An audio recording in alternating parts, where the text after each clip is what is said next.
सिद्धं शुद्धं पणमीय जिनेन्द्रवर्णेमि चन्दमकलङ्कं गुणरयणभूषणोदयं जीवस्य परुवणम् ओच्चम्।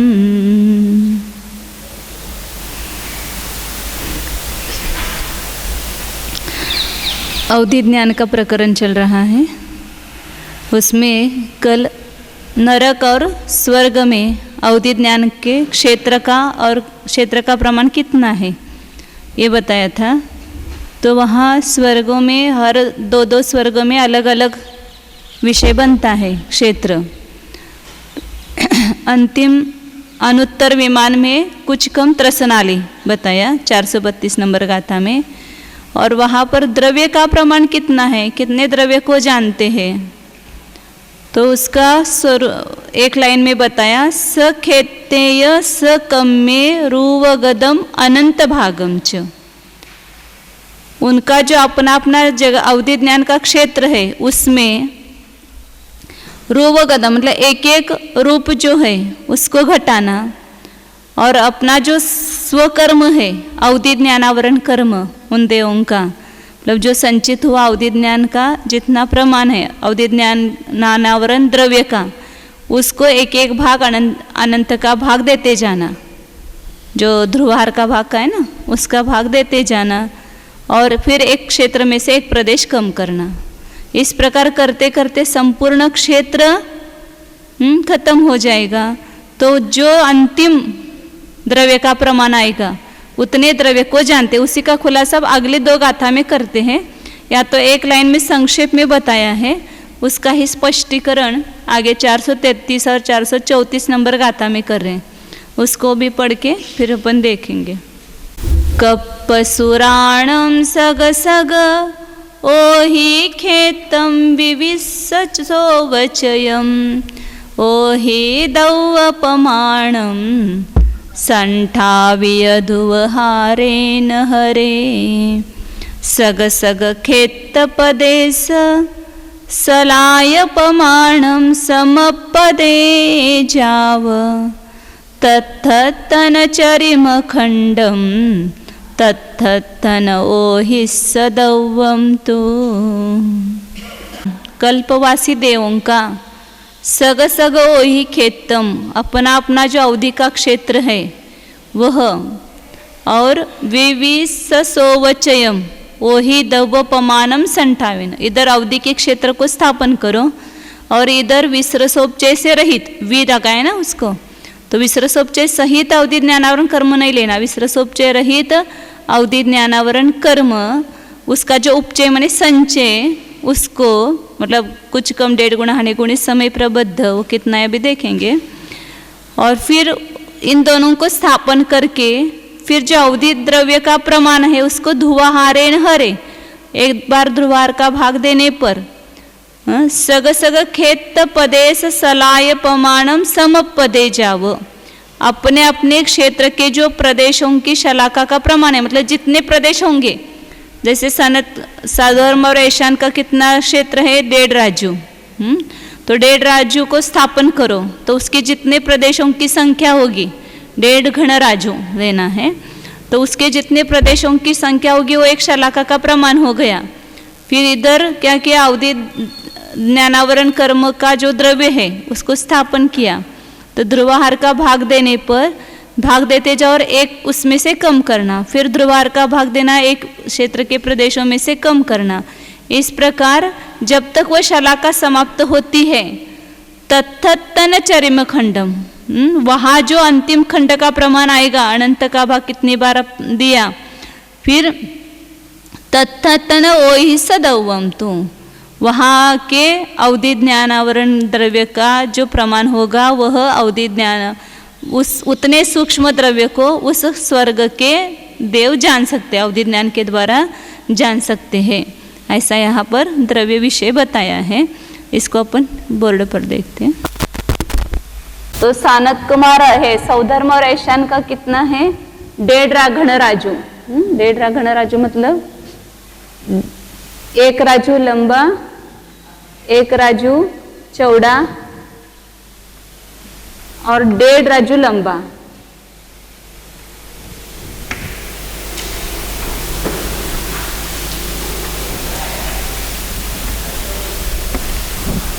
ऐसा आयत क्षेत्र जो है उनका अवधि ज्ञानावरण का क्षेत्र, अवधि ज्ञान का क्षेत्र है, मतलब इतने क्षेत्र का वो जानते हैं सौधर्म रैशांश स्वर्ग से। तो इसके जितने प्रदेशों का प्रमाण होगा, आकाश के प्रदेश, एक एक ऐसे संपूर्ण प्रदेशों को गणना, मतलब राजू का जो प्रमाण है उस क्षेत्र की अपेक्षा से अपन जब नापते हैं उसके प्रदेशों को ही ग्रहण करते हैं ना। एक राजू प्रमाण इसका अर्थ, एक राजू में जितने प्रदेश है, एक जगह श्रेणी इसका अर्थ 7 राजू लंबी लाइन में जितने आकाश प्रदेश आते हैं उसको ही जगह श्रेणी कहाँ है। तो यहाँ 1.5 राजू के जितने आकाश प्रदेश होते हैं उसको यहाँ पर शलाका रूप से स्थापन करना। तो समझो कितना है, 10 है प्रमाण।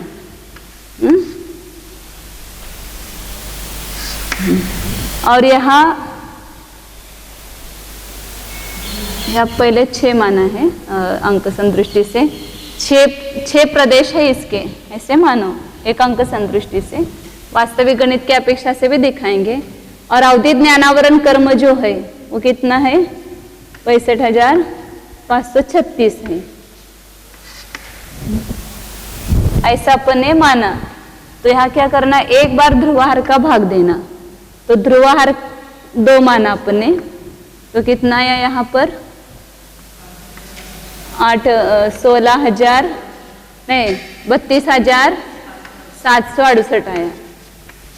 तो यहाँ एक बार भाग दिया कि एक शलाका में से कम करो, तो कितनी रही शलाका, 5। वापिस इसको ध्रुवाहार से भाग दो दूसरी बार, मतलब जितने प्रदेशों का प्रमाण होगा उतने यहाँ इस अवधि ज्ञानावरण कर्म के नीचे ध्रुवाहार के भागार आएंगे। मतलब यहाँ 6 प्रदेश है ना, तो यहाँ 6 बार ध्रुवाहार का भाग दो, तो जो अंतिम प्रमाण आएगा उतने द्रव्य को, सूक्ष्म द्रव्य को जानते हैं।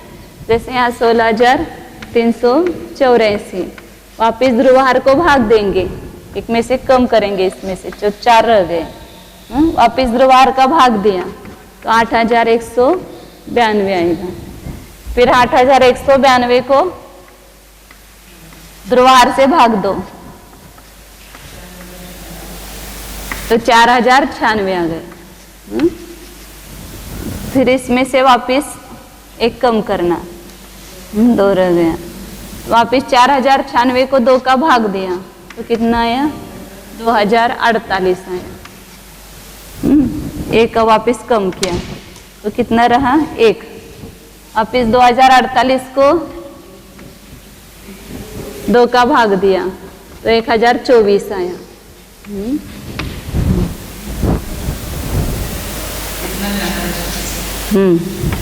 तो अवधि ज्ञानाव जो सौधर्म रैशांश वर्ग के देव इतने द्रव्य को जानते हैं, उदाहरण रूप से इतने द्रव्य को जानते हैं, हमने अपने क्षेत्र को स्थापन करके एक बार ध्रुवाहार का भाग दिया तो एक शलाका उसमें से कम की। इस प्रकार पूरे प्रदेश जितने हैं, उसका संक्षेप में अर्थ क्या होगा, जितने प्रदेशों की संख्या है उतनी बार वहां अवधि ज्ञानावरण कर्म को ध्रुवाहार का भागार होगा। नीचे ने एक साथ ही आप 65,536 लिखो और कितने ध्रुवाहार यहाँ पर आ जाएंगे, 2 गुना 2 गुना,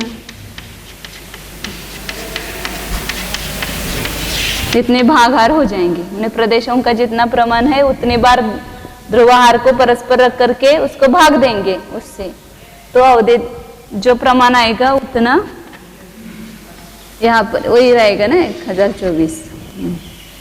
ये इसका प्रमाण आया 24 आएगा ना, 2 दूनी 4, 4 दूनी 8, 8 दूनी 16, 16 दूनी 32, 32 दूनी 64 का भाग दिया तो 1,024 आया। अब यह वास्तविक गणित में संदृष्टि की अपेक्षा से अवधि ये कितना है, 1.5 राजू है, उसके प्रदेश, वो उसको क्या 1.5 राजू को कैसे लिखेंगे, 1 राजू का प्रमाण 343 का क्या करेंगे, इसमें भाग देंगे, 1 राजू आता है ना 300, ये लोक है 343 घन राजू प्रमाण है, इसको 343 का भाग दिया तो 1 राजू का प्रमाण आया।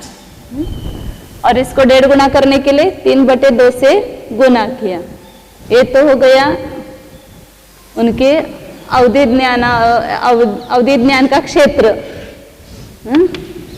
और द्रव्य का प्रमाण क्या है यहाँ पर? अवधि ज्ञानावरण द्रव्य कितना है? समय प्रबद्ध कुछ कम 1.5 गुना हानि। अब इसमें 7 का भाग देंगे तो एक ज्ञानावरण कर्म का द्रव्य का प्रमाण आता है। क्योंकि आयु कर्म का बंटवारा अलग ही है ना, इसलिए 7 का भाग देते तो एक ज्ञानावरण का द्रव्य का प्रमाण आता है। फिर उसमें भी ज्ञानावरण में भी 2 प्रकार के स्पर्धक हैं, देशघाती स्पर्धक और सर्वघाती स्पर्धक। देशघाती स्पर्धक मति ज्ञान, श्रुत ज्ञान, अवधि ज्ञान और मनपरिज्ञान में ही बंटवारे में मिलते हैं। और सर्वघाती द्रव्य जो है वो 5 को मिलता है। सर्वघाती द्रव्य तो 1 भाग प्रमाण है, देशघाती द्रव्य बहुभाग प्रमाण है। तो यहाँ 1 भाग बहुभाग निकालने के लिए क्या करते हैं? समय प्रबद्ध कुछ कम 1.5 गुना हानि 7 और इसको अनंत का भाग देते हैं। सर्वघाती द्रव्य है, इसको बंटवारा 5 को मिलेगा। और जो बहुभाग द्रव्य है समय प्रबद्ध कुछ कम 1.5 गुना हानि 7 अनंत का भाग दिया और 1 कम अनंत से गुना किया तो ये बहुभाग हुआ। तो ये कितने को मिलेगा? 4 को मिलेगा। तो ये ज्यादा द्रव्य है और एक कम द्रव्य है। तो इसमें उन्होंने सामान्य संदृष्टि रखी है ज्ञानावरण का 4था भाग, मतलब यहाँ पर 1 घाटी है और एक कम है, इसका अपवर्तन कर दो। तो सामान्य रूप से यहाँ और ये सर्वघाती द्रव्य भी इसमें थोड़ा सा अधिक हो जाएगा, उसकी कुछ संदृष्टि दी नहीं है। तो सामान्य रूप से एक मति ज्ञानावरण का जो कर्म द्रव्य बंटवारे में मिलेगा तो पूरे ज्ञानावरण के द्रव्य की अपेक्षा से 4था भाग मिलेगा, क्योंकि सर्वघाती द्रव्य 1 भाग है, बहुत कम मिल जाएगा। और जो बहुभाग है उसका 1 भाग, बहुभाग में 4 भाग करेंगे, उसका 1 भाग मति ज्ञानावरण को मिलेगा, तो 4था भाग मिल गया उसको। जैसे अंक संतुष्टि से अपन करते हैं ना कि ये समझो कितना है 5000 है,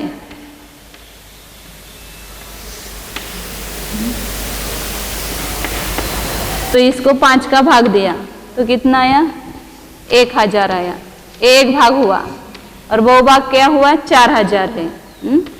और उसका 4 में बंटवारा किया तो 1 को कितना मिला? 1000 मिला। 4 में 1000 मिला। और फिर जो 1000 है वो सर्वघाती द्रव्य वो भी मिलने वाला है इसको। तो इसका थोड़ा मिला, इसको समझो 250 मिला, 200 मिला समझो इसको, तो 1200 मिला। तो एक स्थूल रूप से कह रहे हैं 1200 मिला इसको, तो ये कितना हो गया? 5000 की अपेक्षा से 4था भाग हो गया ना। इसलिए यहाँ पर सामान्य रूप से संदृष्टि दी है मति ज्ञानावरण का द्रव्य कुछ कम 1.5 गुना हानि गुणे समय प्रबद्ध का 7वां भाग भागिले 4। एक मति ज्ञानावरण का, एक अवधि ज्ञानावरण का कहो या श्रुत ज्ञानावरण का कहो या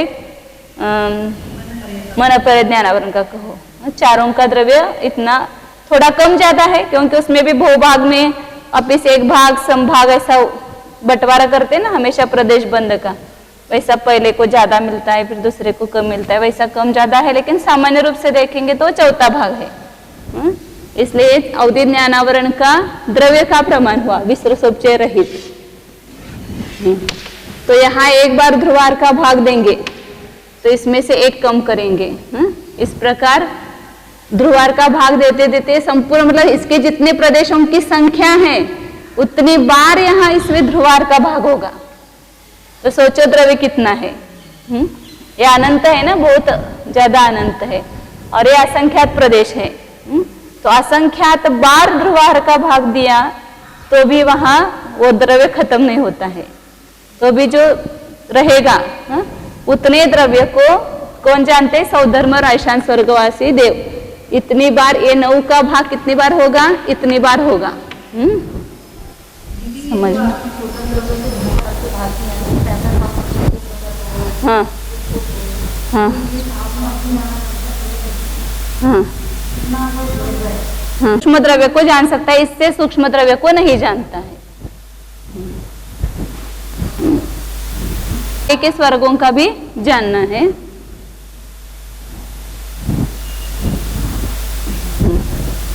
अब सामान्य रूप से द्रव्य तो उतना ही रहेगा, लेकिन ये प्रदेश जो है वो आगे आगे बढ़ते जाएंगे।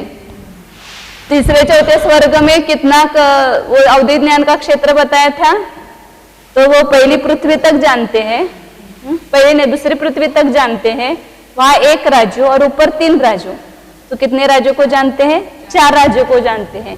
तो उनका क्षेत्र क्या होगा अवधि ज्ञान का? 4 राज्यों, यहाँ 4 से गुना करेंगे और इसको स्थापन करेंगे और फिर इतनी बार ध्रुवार इसका भाग अवधि ज्ञानावरण कर्म के द्रव्य में ध्रुवार का भाग देंगे तो और सूक्ष्म होता जाएगा। जैसे उदाहरण रूप से हमने ये 6 प्रदेश माने, इसको 10 प्रदेश मानेंगे, तो जो 1024 आया था ये 6 बार तो हो गए ना, फिर 4 बार इसको भाग दो 2 से, तो कितना है? 512। मतलब 4 बार एक साथ कर देते हैं अपन, 2 गुणित 2 2 4 4 8 8 2 16, 16 से भाग दिया इसमें, तो कितना आया? यहाँ पर 512 256 128 और 64 आएगा ना, ये 64 आएगा। दीदी अप्रोक्सीमेट आ तो गया, तो के बराबर ही आ गया। हाँ 343 तो बहुत छोटा है, 4 लोग ही के बराबर आ गया। 4 लोग मतलब ये लोग गुणा 4 बटा 43, तो 4 लोग के बराबर ही है मोटा मोटी। 343 तो बहुत छोटा फैक्टर है ना, असंख्यात लोग में 4 घन राजू, 343 घन राजू है ये लोग मतलब, और उसमें से 4 घन राजू उनका अवधि ज्ञान का क्षेत्र है। 4 घन राजू, हाँ घन राजू है, राजू में भी असंख्यात प्रदेश, लोग में भी तो बहुत बार। हाँ ठीक है, तो अवधि ज्ञानावरण कर्म का तो यही आएगा। फिर आगे के जो स्वर्ग है वहां का क्षेत्र बदलता जाएगा, तो वहां पर सूक्ष्म सूक्ष्म द्रव्य आता जाएगा। पहले दूसरे स्वर्ग के देवों का जो द्रव्य का विषय है, जितना द्रव्य को जानते हैं, उससे सूक्ष्म द्रव्य को तीसरे चौथे स्वर्ग से देव जानते हैं, क्योंकि बहुत बार उसको ध्रुवार का भाग दिया। 1.5 राज्यों के प्रदेश और 4 राज्यों के प्रदेश, 4 घन राज्यों के, इसमें बहुत अंतर हो जाएगा ना। हाँ नहीं मतलब इतनी बार फिर ध्रुवार का भाग ज्यादा हो गया ना इसमें, तो और द्रव्य बहुत सूक्ष्म आ गया। तो इस प्रकार आगे के देवों का जो 5वें 6ठे स्वर्ग के देव है उनका कितना राजू है? हाँ तो 11/2 करेंगे, 5.5 के लिए क्या करेंगे? 11/2। इतने मतलब यहाँ अब यहाँ से आगे समझना, 2 स्वर्गों में 1.5 राजू बढ़ाना, फिर आगे के 2 स्वर्गों में आधा राजू केवल बढ़ाना। फिर ये पहला दूसरा स्वर्ग, ये तीसरा चौथा स्वर्ग, 5वें 6ठे स्वर्ग का एक क्षेत्र है। 7वें 8वें स्वर्ग में क्या करेंगे? केवल अब आधा राजू ही बढ़ाना, मतलब 12 राजू, 12 नहीं 5.5 में 6 राजू, 6 राजू उनका अवधि ज्ञान का क्षेत्र होता है। फिर आगे 9वें 10वें स्वर्ग में 1.5 राजू बढ़ाना, नीचे 1 बढ़ेगा और ऊपर आधा बढ़ेगा। एक एक पृथ्वी बढ़ती जाती है ना वहां पर, इसलिए कितना ही है? 5.5 6, फिर 7.5 होगा, 7.5 मतलब 15/2 आएगा। फिर 11वें 12वें स्वर्ग में आधा राजू बढ़ेगा, तो 8 राजू हो जाएगा। ये घन राजू का है और ये 8 राजू। फिर 13वें 14वें स्वर्ग में 1.5 राजू बढ़ेगा, 8 में 1.5 बार तो 9 राजू हो गया 13वें 14वें स्वर्ग में घन राजू। और कितना हो गया? 9.5 राजू, मतलब 19/2 आएगा। फिर 15 और 16वें स्वर्ग में आधा राजू बढ़ेगा, तो वहां पर 10 राजू बराबर हो जाएगा क्षेत्र। फिर 9 ग्रैवेक में 11 राजू हो जाएगा, वहां पर 1 राजू बढ़ता है, नीचे की 1 पृथ्वी बढ़ेगी, ऊपर ज्यादा नहीं बढ़ता है। क्योंकि तुरंत वहां पर वो एक राजू में पूरा है ना, ग्रेवेक, अनुदेश, अनुत्तर और सिद्धशिला वगैरह सब मिला करके एक राजू है। तो यहाँ थोड़ा अधिक हो जाएगा, लेकिन उसको गौण कर दिया। 343 11 राजू। फिर जो अनुदिश है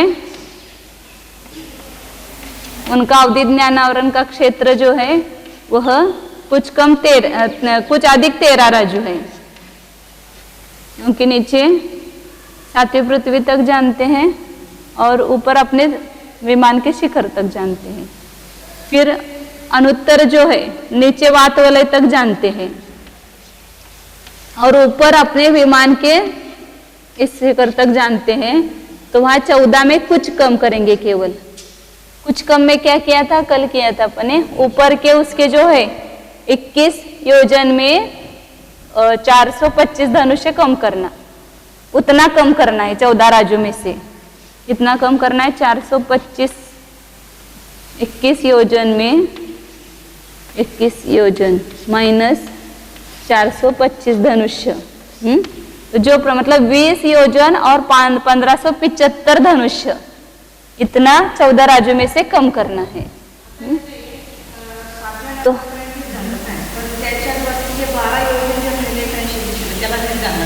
नहीं, वरच नाही जाणणार, हे नीचे वात वलय तक जानते हैं।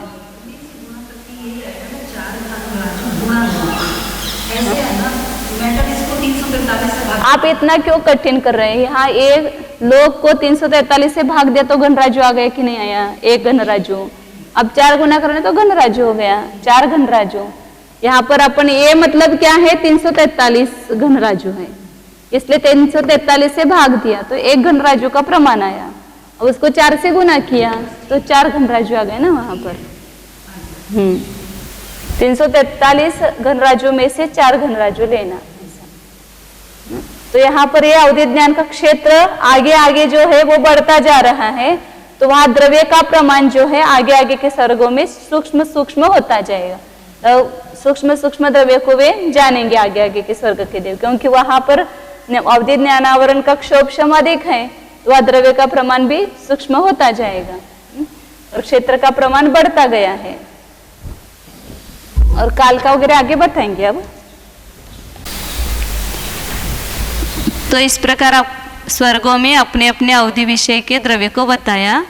अब यहाँ काल बताते हैं, अवधि ज्ञान का कितना काल है, मतलब कितने काल को वे जानते हैं स्वर्गों के देव। सोहमी सानान मसंख्ये जाओ वस कोडियो उवरिम कप्प चौके पल्ला संख्ये जभागो दू तत्तोलांतव कप्प पौड़ी सौवट्ट सिद्धि पेरंतम किंचून पल्लमेत्तम कालपमाणम जहाजोगम। सोहम मिसानानम असंख्य जाओ वत्स कोड़ियो, असंख्यात करोड़ वर्ष को जान सकते हैं। असंख्यात वर्ष तो होगा, लेकिन वह असंख्यात बहुत ज़्यादा ने, इसलिए वहाँ पर कोटि दिया, करोड़ वर्ष। असंख्यात करोड़ वर्ष का जान सकते हैं। सानत कुमार माहेंद्र स्वर्ग के जो देव है और ब्रह्मोत्तर 4 लिया ना। उवरिम कप्प चौके, ऊपर के 4 कल्पों में पल्ला संख्यज्य भागो, पल्य का असंख्यातवा भाग, लेकिन पल्य के असंख्यातवा भाग भी वो असंख्यात करोड़ वर्ष से बढ़ा लेना। मतलब बहुत सारे लोग ऐसा कहते हैं कि पल्ले का असंख्यातवा भाग जो है वो भी अंतर्मूर्त भी प्रमाण आता है, लेकिन जहाँ आचार्यों को बड़ा प्रमाण दिखाना है वहीं पर पल्ले का असंख्यातवा भाग कहते हैं। अंतर्मूर्त भी ऐसा है पल्ले का असंख्यातवा भाग ही, क्योंकि वहाँ छोटे असंख्यात से भाग देंगे तो वहाँ पर बड़े असंख्यात से भाग देंगे तो वहाँ पर छोटा प्रमाण आ सकता है ना वहाँ पर। इसलिए यहाँ पल्ले का असंख्यातवा भाग मतलब असंख्यात वर्ष प्रमाण लेना है, मतलब असंख्यात संख्यात में संख्या आ जाएगी वहाँ। अंतर्मूर्त जो है वह युक्ता संख्यात में आ सकता है, लेकिन असंख्यात संख्यात वर्ष जो है वह असंख्यात संख्यात में आएंगे। क्योंकि आवली जो है वो जगनयुक्त असंख्यात, और आवली का वर्ग करते हैं तो मतलब असंख्यात आवली हो गई। तो असंख्यात आवली जहाँ होती है मतलब वहाँ पर समझो कि असंख्यात वर्ष हो सकते हैं। तो असंख्यात वर्ष जहाँ भी कहेंगे वो टर्म असंख्याता संख्यात में आएगी। क्योंकि संख्यात आवली जो है वो सब युक्ता संख्यात में आएगी, और आवली प्रमाण आवली वो प्रत्रावली हो गई ना। तो असंख्यात आवली प्रमाण जहाँ हो गया वहाँ असंख्याता संख्यात प्रारंभ हो गया। हाँ, बड़ा लेना वहाँ असंख्यात वर्ष प्रमाण है वो पल्ले का असंख्यातवा भाग भी। हाँ, पल्ले इसलिए पल्ले का असंख्यातवा भाग बताए ना। और फिर आगे तत्तो लांतव कप्प पहुड़ी, असंख्यात वर्ष कोटि तो मुंह से बता दिया आचार्य ने। आगे 4 कल्पों का जो क्षेत्र है वो पल्ले का असंख्यातवा भाग बताया, मतलब वो उससे भी बड़ा है असंख्यात कोटि वर्ष से। और उससे लांतव और कापिष्ट से लेकर के सवट्ट सिद्धि पर्यंतम, सर्वार्थ सिद्धि पर्यंत किंचून पल्लमेतम, कुछ कम काल पल्य मात्र काल का प्रमाण है। जहाँ जोगम, वहाँ जहाँ पर जो योग्य हो, प्लस सभी का समान नहीं होगा। और जो कुछ कम का प्रमाण किया है वहाँ पर कम ज़्यादा हो जाएगा। मतलब पहले स्वर्ग के जो देव है वो उसमें ज़्यादा कम करेंगे, फिर आगे थोड़ा थोड़ा कम, मतलब कम का प्रमाण जो है वो कम कम होता जाएगा। क्योंकि पल्य बताए ना वहाँ पर, जैसे लांतव कापिष्ट में समझो कि पल्ले में से 100 वर्ष कम किए हैं, ऐसा समझो एक समझने के लिए। वो ऐसा कुछ बताए नहीं, लेकिन आगे आगे कम कम करना। फिर आगे जो आगे के स्वर्ग के देवों का जो है वहाँ पर 90 वर्ष कम किए, फिर आगे के स्वर्गों के देवों के 80 वर्ष कम किए। तो वह बड़ा बड़ा प्रमाण हो गया ना। पल्ले में से इतना कम करना, उतना उनका काल का विषय है। पल्ले -1 समय जो है वह उत्कृष्ट देशावधि ज्ञान का विषय बताया। और यहाँ पल्ले में कुछ कम करना है, एक समय कम नहीं, क्योंकि उत्कृष्ट देशावधि स्वर्गों में या नरकों में नहीं होते, मतलब नहीं होता है। वहाँ पर बीच का भेद आएगा कोई, तो वो पल्ले में कुछ कम किया है, कुछ कम किया उसका प्रमाण बताया नहीं। अब आगे ज्योतिष्कवासी देवों में उसमें बताते हैं, एक ही गाथा है अंतिम अवधि ज्ञान की, 437 नंबर बोलते हैं ना, 37। जो इसियंतानो ही खेता उत्ताण होंती घण पदरा कप्पसुराणं च पुणो विसरित्थम आयदम होदी। ओही खेता ज्योतिष्क पर्यंत के देवों के क्षेत्र जो है वह जो बताए हैं पहले, वे घन पदरा न होती, वे घन प्रतर मतलब समान चौकोन या समान आयताकार ऐसा नहीं है, तिरछा कैसा भी इधर उधर है फैला हुआ, तो इसलिए उसका वह समचतुरस्र घन रूप अधिक नहीं है। कप्प सुराणम च पुण, और कल्पवासी देवों के अवधि ज्ञान का जो क्षेत्र है वो कैसा है, विसरित्थम आयतम, विसदृश आयत, वो 1.5 राजू, फिर उसका 4 राजू, लंबा लंबा होता गया ना, तो समान आयत नहीं है सबका प्रमाण, तो विसदृश आयत है। इस प्रकार क्षेत्र कैसा है वो बताया। और मनुष्य और तिर्यंच जो है उनका अवधि ज्ञान का विषयभूत क्षेत्र जो है समान चौकोर घन रूप बताया है। मतलब जैसे मनुष्य 1 कोस तक का जानते हैं, तो 1 कोस कैसा लेना, चौकोन 1 कोस लेना, घन रूप ऐसा। तो इसी प्रकार बताया आगे। नारकियों का भी वैसा ही लिया, चौकोर घन रूप। मनुष्य, नारक और तिर्यंच इनका जो क्षेत्र बताया है 1 कोस, 2 कोस, 4 कोस, 1 योजन वगैरह, तो सम चौकोन घन रूप लेना, चौकोन उतने ही ऊंचाई, उतनी ही चौड़ाई, उतनी ही लंबाई आएगी। इस प्रकार यहाँ अवधि ज्ञान का प्रकरण समाप्त हो गया। अब आगे मनपर्य ज्ञान का वर्णन करते हैं अवधि ज्ञान के बाद। 438 मैंने अवधि ज्ञान में संक्षेप में क्या बताया उन्होंने, अवधि ज्ञान के 3 भेद किए, देशावधि, परमावधि, सर्वावधि। उत्कृष्ट तक। वह हर द्रव्य का प्रमाण बताते समय ध्रुवाहार का भाग देते जाना। भावों का विकल्प निकालने के लिए अवली के असंख्यात भाग से गुना करते जाना। क्षेत्र में और काल में, तो क्षेत्र में एक एक प्रदेश बढ़ता है और काल में एक एक समय बढ़ता है। कहाँ तक? उत्कृष्ट क्षेत्र और उत्कृष्ट काल का प्रमाण आता है तब तक। तो उत्कृष्ट देशावधि ज्ञान का जो विषय है वहाँ पर द्रव्य तो कामान और गणा को एक बार ध्रुवाहार का भाग दिया, क्षेत्र का प्रमाण है वो लोक प्रमाण हो गया और काल का प्रमाण है पल्य -1 है। तो वहाँ क्षेत्र के कितने प्रदेश बढ़ने पर एक समय बढ़ता है, इसमें ध्रुव और अध्रुव वृद्धि दोनों प्रकार से बताई। पहले जो है वो अंतर कम होगा, फिर आगे आगे जो है बहुत प्रदेश बढ़ने के बाद एक समय बढ़ेगा। घनांगुल, संख्यात घनांगुल, असंख्यात घनांगुल, जगत श्रेणी वगैरह इतना बढ़ने पर एक एक समय बढ़ता है काल का प्रमाण। तो इस प्रकार फिर उससे परमावधि के भेद बताए कि परमावधि ज्ञान के जो भेद है वो असंख्यात लोक गुणित मतलब तेजस का के अवगाना के भेद जितने हैं, और वहाँ हर इसमें द्रव्य का प्रमाण तो ध्रुवाहार का भाग देते जाना, क्षेत्र का प्रमाण तो उसका जो संख्या है उसका संकलन धन निकाल करके उतनी बार अवली का संख्यात्वा भाग रख करके परस्पर गुना करना और वो गुणकार उत्कृष्ट अवधि ज्ञान के क्षेत्र में गुना करना। तो वहाँ के परमावधि के क्षेत्र का प्रमाण निकलता है। काल में भी वही गुणकार है और भावों में तो हर समय अवली के असंख्यात भाग से गुना करते जाना।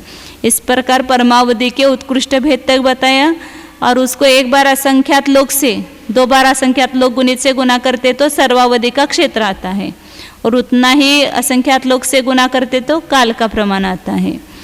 और उसके द्रव्य का तो प्रमाण एक परमाणु बताया और भाव का तो असंख्यात लोक प्रमाण हो जाते वहाँ पर पर्याय। इस प्रकार अवधि ज्ञान के और उसी प्रकार चारों गति के अवधि ज्ञान का द्रव्य का प्रमाण कितना है, क्षेत्र का प्रमाण कितना है, काल का प्रमाण कितना है, ये भी बता दिया। अब इसके बाद मन परे ज्ञान का वर्णन करते हैं। चिंत्यम चिंत्यम वा अद्धम चिंत्यमनेय भेय गयम मणपज्जवंति उच्चै जम जानयितं खुनरलोये। चिंत्यम अचिंत्यम अद्धम चिंत्यम, चिंतित पदार्थ को मतलब मैंने कल जिसका चिंतन किया था उसको भी वो मन पर ज्ञान जानते कि तुमने कल इस 12 बजे या 9 बजे आपके मन में कौन से पदार्थ का विचार चल रहा था, उस पदार्थ के बारे में वे जान सकते हैं। मतलब जिसका चिंतन किया मतलब भूतकाल में, या अचिंत्यम अभी हमने चिंतन नहीं किया, कल हम चिंतन करेंगे 9 बजे, तो उसको भी आज वो जान सकते कि कल क्या आप विचार करने वाले हैं। मतलब विचार करके किस रूपी द्रव्य का लेना, वहाँ पर आप आत्मा को जानेंगे वो नहीं बात सब उनको जानने में आएगी, लेकिन जिस रूपी द्रव्य का आप विचार करने वाले हैं वो जान सकते हैं। और अद्धम चिंत्यम, अभी चिंतन किया, पूरा नहीं चिंतन किया है, अभी चिंतन चालू है आपका, तो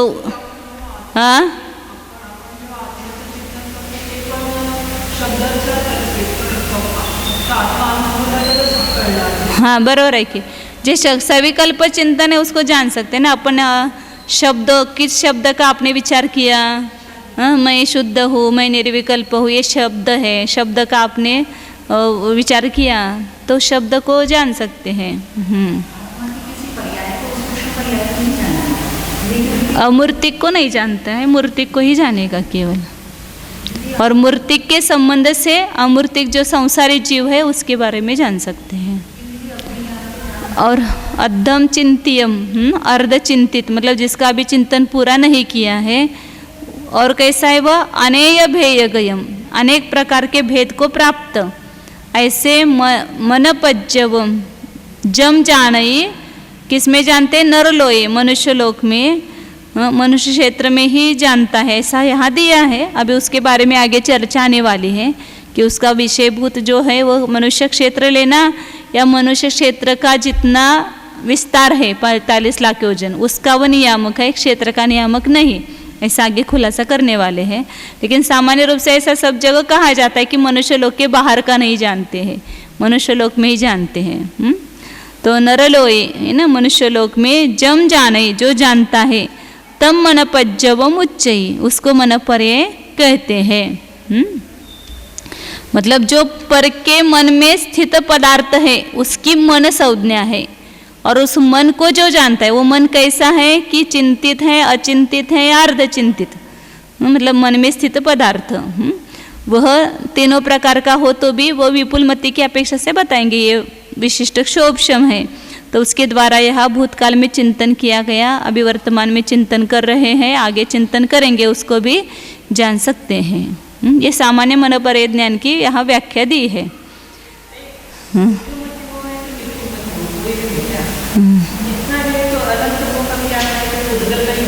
हाँ, पुद्गल मतलब संसारी जीव द्रव्य के भावों को जान सकते हैं, वो उसका साथ कर्म और नो कर्म का जब तक संबंध है उसको जान सकते हैं, लेकिन अमूर्तिक आत्मा को वो स्पष्ट नहीं दे सकते हैं।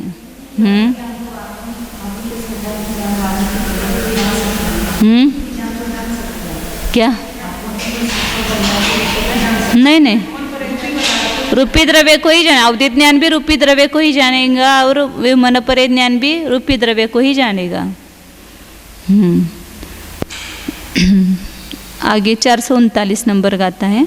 एवं च दुविहम उजिविवुलमदिति उजुमदिति विहा उजुमनवयने काये गदत्त विषयत्ति नियमेन। मनपज्जवम च दुविहम, मनोपरि ज्ञान दो प्रकार का है, एक रुजुमति और विपुलमति। उजुमदिति विहा, उजुमति भी 3 प्रकार की है। उजुमन वयने काये गदत्त विषयत्ति नेमिन, रुजु मन गतार्थ को विषय करने वाला, रुजु वचन गतार्थ को विषय करने वाला और रुजु काय गतार्थ को विषय करने वाला। इस प्रकार उस रुजुमति के भी 3 प्रकार किए। मतलब जिस पदार्थ का हमने रुजु मन से वो पदार्थ है वो सरल मन के द्वारा विचारा गया है, सरल वचन के द्वारा कहा गया है या सरल काय के द्वारा किया गया है, ऐसे पदार्थ को मन में हम सोच रहे हैं, सरल मन वचन काय गतार्थ पदार्थ को, और उसको रुजुमति मनोपरि ज्ञानी जानते हैं। इसलिए उसके 3 भेद किए।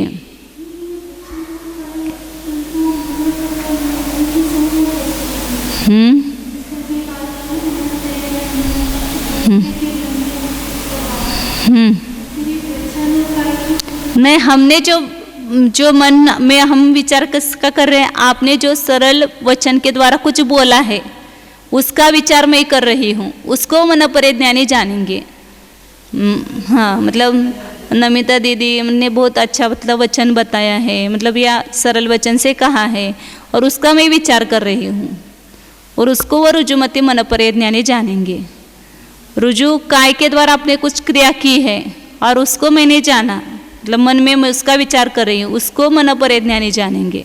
मतलब जो मन है, मतलब मन में जो स्थित पदार्थ है वो रुजु मन के द्वारा विचारा गया है, रुजु वचन के द्वारा विचारा गया है, रुजु काय के द्वारा किया गया है।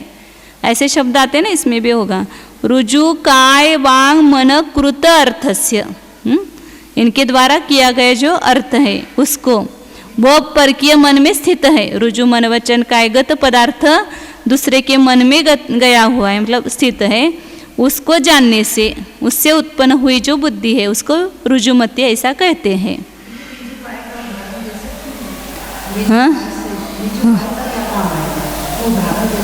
हाँ, जैसे मैंने कुछ ऐसा किया कि बहुत अच्छा बढ़िया है, मतलब ये मेरी सरलता थी, मतलब ऐसा नहीं कि अंदर कुछ है और मैंने ऐसा किया, तो सरल काय के द्वारा वो उसको किया गया, तो उसका विचार आप कर रहे हैं तो उसको रुजुमति मनोपरि ज्ञानी जान सकते हैं। ऐसा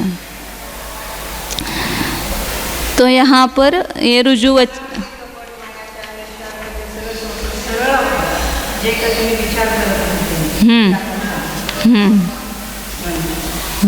अब विपुलमति मनोपरि ज्ञान कहते हैं आगे। विपुलमदीवीय छद्धा उजुगाणुजु वयणकाय चित्तगयम् अत्थं जानति जम्मा सद्दत्त गया हुताणत्था। विपुलमदेवीय छद्दा, विपुलमति भी 6 प्रकार की है।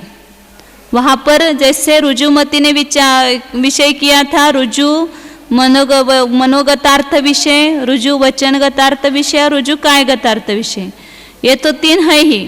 और उसके उल्टा 3 भी लेना, अनरुजु मनोगतार्थ विषय, अनरुजु वचनगतार्थ विषय और अनरुजु कायगतार्थ विषय।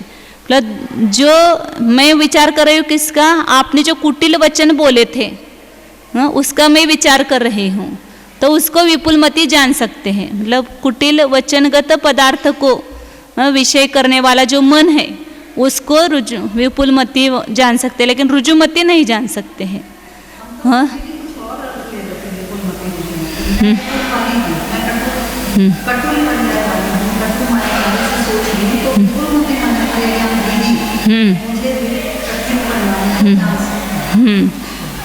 ऐसा मतलब वहाँ ये विशेषण आता है ना, अनरुजु मनोगतार्थ विषय, अनरुजु वचनगतार्थ विषय, वो मन में विषय बनाया गया है।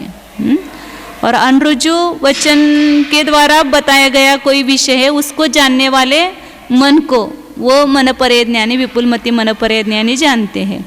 और अनरुजु कायगत पदार्थ को भी वे जानते हैं। तो ये 3 भेद हो जाएंगे, अनरुजु मनोगतार्थ विषय, अनरुजु वचनगतार्थ विषय और अनरुजु कायगतार्थ विषय। हाँ नहीं वो बताएंगे ना, अभी काल का प्रमाण देंगे ना। अंतर्मुहूर्त कैसे, वो तो ज़्यादा 7-8 भव तक का भी जान सकते हैं, 2-3 भव का भी वो विरुजुमति जानता है, और असंख्यात भव भी आएंगे। उसका विषय अभी काल का आएगा आगे। ये यहाँ पर कौन सा विषय बनता है ये नीचे खाली बताया।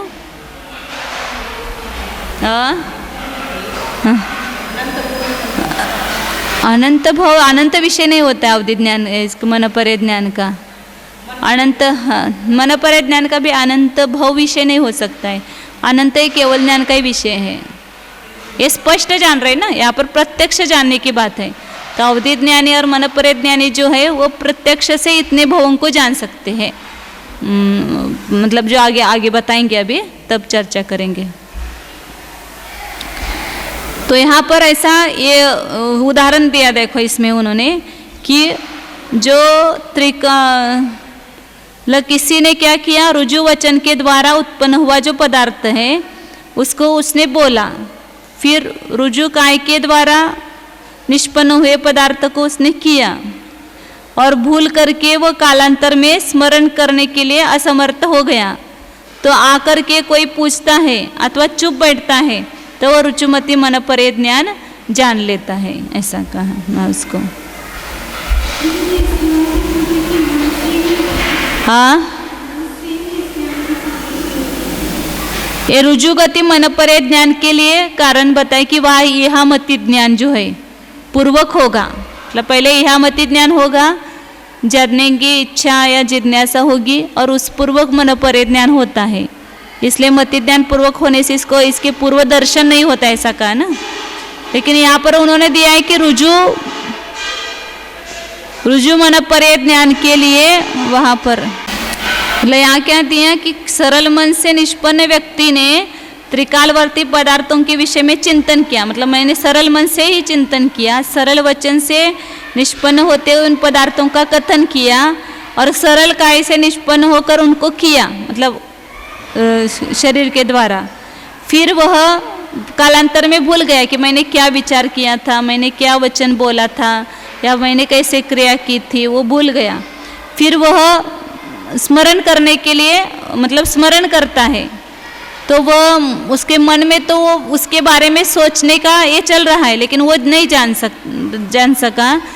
तो वहाँ मनपरेय ज्ञानी जहाँ थे वहाँ गया और वो चुप बैठ गया। कुछ पूछा नहीं उसने, या पूछा उसने कि मैंने उस समय कैसा विचार किया था, या मैंने कैसा उस समय वचन बोला था। तो वो रुजुमति मनपरेय ज्ञानी है तो उसको जान सकते हैं, ऐसा लिया वहाँ पर।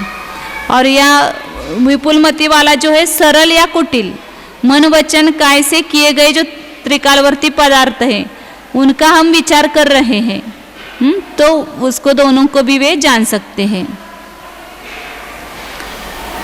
और क्या प्रश्न किया था आपने? यहाँ किससे प्रवृत्ति, अब आगे उसका बता रहे हैं। मतलब रुजुमति के लिए केवल अपेक्षा बताई है इसकी यहामति ज्ञान की, और यह जो विपुलमति है वो डायरेक्ट जानता है, ऐसा लिया है, प्रत्यक्ष से जानता है। आगे आया है शायद, इसमें आएगा, इसमें देखते हैं।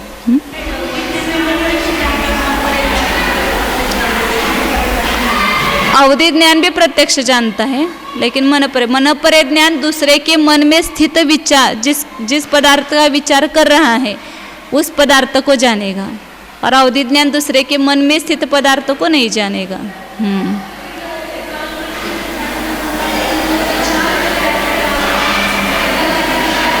दोनों भी, अभी मैं त्रिकाल विषय विचार कर रही हूँ उसको भी जान सकते हैं, लेकिन मैंने कल क्या विचार किया था, उस समय जो मेरे मन में पदार्थ स्थित था उसको भी जान सकते। चिंतित कहा ना, और अचिंतित, मैं अभी जिसका विचार नहीं किया लेकिन 10 साल के बाद इसका मैं विचार करूँगी, तो उसको भी वो मनपरे ज्ञानी जानते हैं।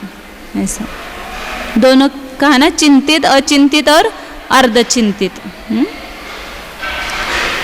अब आगे 441 नंबर का आता है। तिय काल विषय रूविम चिंतन्तं वर्तमान जीवेन उजुमदिनाणं जानदि बोध भविष्यं च विपुलमदि। तिय काल विषय रूविम, तीनों काल विषय रूपी को, लेकिन वर्तमान जीवेन चिंतन्तम, वर्तमान में वह जीव चिंतन कर रहा है, लेकिन किसके बारे में चिंतन कर रहा है कि कल मैंने क्या बोला था, या कल मैं क्या बोलूँगा, या कल उसने क्या किया था, वो कल क्या करेगा, ऐसा भूत और भविष्य के बारे में मैं अभी वर्तमान में चिंतन कर रही हूँ, तो उसको रुजुमति जान सकता है। और विपुलमदि भूत भविष्यम, विपुलमदि जो है वर्तमान में कोई जीव चिंतन कर रहा है, भूतकाल भविष्य काल या वर्तमान काल विषय को, उन तीनों को भी, और कल जिसने क्या चिंतन किया था उसके मन में कल कौन सा पदार्थ स्थित था उसको भी जान सकते हैं। कल कौन सा होगा उसके मन में विषयभूत पदार्थ, उसको भी वे जान सकते हैं। लेकिन रुजुमति अभी वर्तमान में जो चिंतन कर रहा है उसको ही जानेगा, लेकिन वर्तमान में चिंतन मैं भूत भविष्य का कर रही हूँ तो उसको जान सकते कि पिछले भूमि में कौन थी, ऐसा मैं विचार कर रही हूँ, तो उसको वो जान सकते हैं। मैं आगे कौन से पर्याय में जन्म लूँगी इसको हम विचार कर रहे हैं, तो उसको वो रुजुमति भी जान सकते हैं। लेकिन मैंने कल क्या चिंतन किया था उसको नहीं जान सकेंगे, या कल क्या चिंतन करूँगी उसको नहीं जान सकेंगे। और विपुलमति दोनों भी जानते हैं।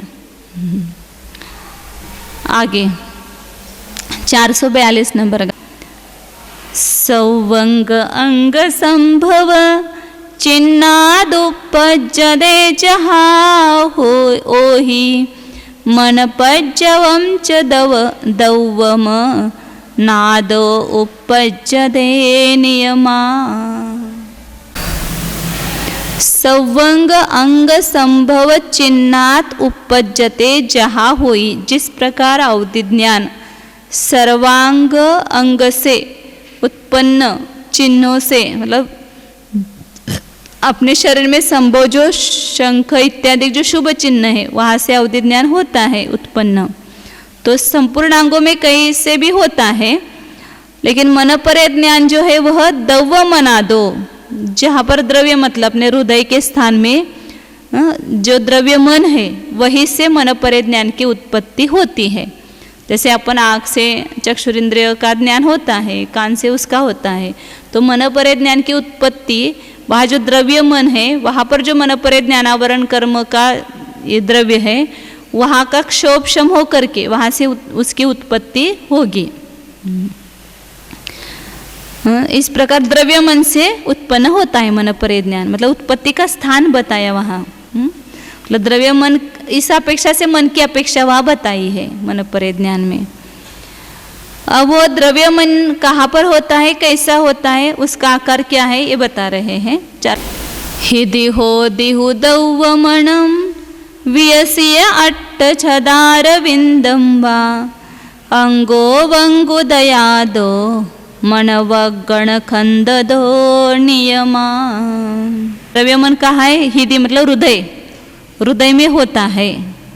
कैसा है वह? वियस्य अट्ट छदार विंदम, वियस्य मतलब विकसित, अट्ट मतलब 8, छद मतलब उसकी पंखुड़ियाँ, 8 पंखुड़ियों के कमल के विकसित कमल के समान यह द्रव्य मन होता है। लेकिन बहुत सूक्ष्म है वो, डॉक्टर लोगों को भी पकड़ में नहीं आता है, इतना वो सूक्ष्म है द्रव्य मन। अंगो वंगु दयादो, इसलिए हम हमेशा मेरा मन कहे तो कहाँ कहते हैं? हाथ, यहाँ पर मेरा मन कहता है, तो ये द्रव्य मन यहाँ है इसलिए यहाँ पर हाथ जाता है। अंगो वंगु दयादो, अंगो पांग नाम कर्म के उदय से, जो मनोवगण खंड दो, मनोवर्गणा है, 22 वर्गणाओं में एक मनो नाम की वर्गना है, उसमें से हर समय जो सौदनी पंचेंद्रिय पर्याप्त जीव है वो मनोवर्गणा को ग्रहण करता है। जैसे एक तेजस वर्गणा को, आहार वर्गणा को, कार्मण वर्गणा को ग्रहण करता है, तो मन पर्याप्ति से लेकर के वो मनोपर्याप्ति पूरी होने के लिए भी उसने मनोवर्गणा को ग्रहण किया, और आगे भी वो मनोवर्गणा को ग्रहण करके उस रूप से परिणमाता रहता है द्रव्य मन को रूप से। तो अंगोपांग नाम कर्म के उदय से मनोवर्गणा के स्कंद से द्रव्य मन की उत्पत्ति होती है हृदय में। अन्य अंग प्रदेशों में मन परे ज्ञान की उत्पत्ति नहीं होती है, द्रव्य मन में ही होगी। अब आगे मन के ही बारे में बता रहे हैं। ओ इंदी इति सन्ना तस्स हवे से स इंद्रियाणं वा वत्तत्ता भावादो मन पज्जं च तत्त भवे। मन की दूसरी संज्ञा क्या है? नो इंद्रियति सन्ना, नो इंद्रिय, तस्स हवे शेष इंद्रियाणं वा, शेष स्पर्शनादि इंद्रियों के समान उसके स्थान और उसका निर्देश जो है वो व्यक्तत्व का अभाव होने से, वत्तत्ता अभावादो, इतर इंद्रियों के जैसे व्यक्तता होती है वैसे द्रव्य मन व्यक्त नहीं है, और उसका व्यक्तत्व का अभाव होने से उसको नो इंद्रिय मतलब ईशत इंद्रिय, किंचित इंद्रिय, इंद्रियों मन का अभाव ऐसा, इंद्रिय का अभाव ऐसा नहीं कहना, उसको किंचित इंद्रिय कहते हैं। और उसी में भाव मन और मन परे ज्ञान की उत्पत्ति, द्रव्य मन के निमित्त से ही भाव मन की उत्पत्ति होती है, जैसे द्रव्येंद्र के निमित्त से भावेंद्र की उत्पत्ति होती है, मतलब उस इंद्रियों को निमित्त करके वह ज्ञान उत्पन्न होता है, तो उसको ही अपन भावेंद्र कहते हैं। उसी प्रकार इस द्रव्य मन को निमित्त करके वह विचार जो है जीव के उत्पन्न होते हैं, मन के विचार, तो उसको ही भाव मन कहते हैं। मन के विचार कोई भाव मन कहाँ है? और वहाँ जो पुद्गल की रचना है उसको द्रव्य मन कहाँ है? तो ये भाव मन और मन परे इन दोनों की उत्पत्ति इस द्रव्य मन में ही होती है। भाव भाव कर्म व्यापक हो गया। वह भाव मन केवल किसमें संज्ञा आएगी? जो नहीं, मन के निमित्त से जो अपना मति ज्ञान होता है या श्रुत ज्ञान होता है उसको ही केवल भाव मन संज्ञा आएगी। बाकी के जो भावेंद्रिय होगी, राग द्वेष मोह परिणाम, ये सभी को भाव कर्म कहेंगे ना। 8 कर्मों के उदय से उत्पन्न होने वाले जीव के भाव, उसको भाव कर्म कहते हैं। और ये केवल मति ज्ञानावरण कर्म के क्षोभशम के निमित्त से जो उस मन ज्ञानावरण कर्म के क्षोभशम से उत्पन्न हुआ जो ज्ञान है उसको भाव मन कहेंगे। हाँ।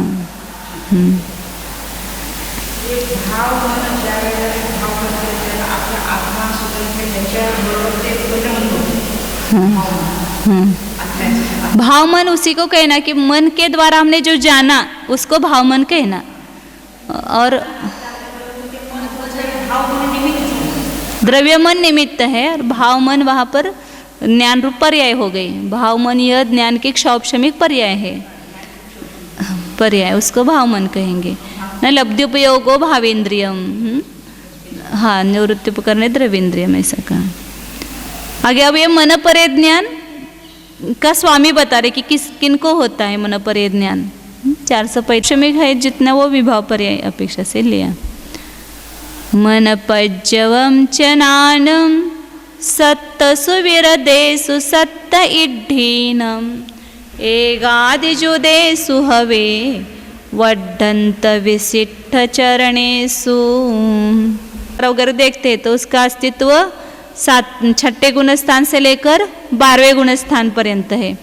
तो 7 विरतों में, 6ठे से विरत संज्ञा है और 12वें तक, तो 6ठे से लेकर 12वें गुणस्थान तक 7 विरतों में, मतलब संयत मुनियों में, और वो भी सभी मुनि को नहीं होगा। सत्त इड्ढीनम एगादिजुदेषु, 7 रुद्धियों में से कम 1 रुद्धि से युक्त होना आवश्यक है।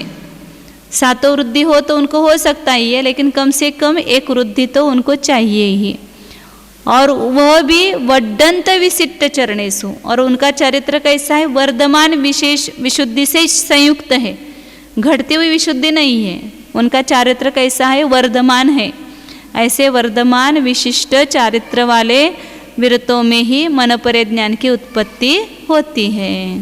यहाँ पंचम काल में मनपरे ज्ञान का अभाव है। इतने परिणामों की विशुद्धि अब किसी में नहीं पाई जाएगी।